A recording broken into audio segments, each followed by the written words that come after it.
Sa iba pang balita, hindi na nakalabas ng buhay sa kanilang tahanan ang apat na mag-ina matapos matrap sa kanilang nasusunog na tahanan sa Santa Maria, Bulacan.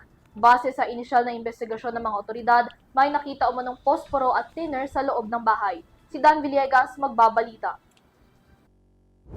Nasawi ang isang ina at ang kanyang tatlong mga anak matapos tupukin ng apoy ang kanilang bahay sa Santa Maria, Bulacan. Ayon sa kapitbahay ng mga biktima, agad silang naalerto sa sunog matapos na may sumigaw at makita silang mga usok na nagmumula umano sa bahay ng mga biktima. Nagkaisa mga residente ng lugar upang iligtas sa mga bata sa tahanan, ngunit dahil sa dilim sa loob ng bahay ay hindi agad nila nakita ang mga ito. Ayon sa mga otoridad, naidala sa ospital ang 2 bata sa banyo at ang ina ng mga ito, ngunit sa kasamaang palad ay binawian rin ng buhay.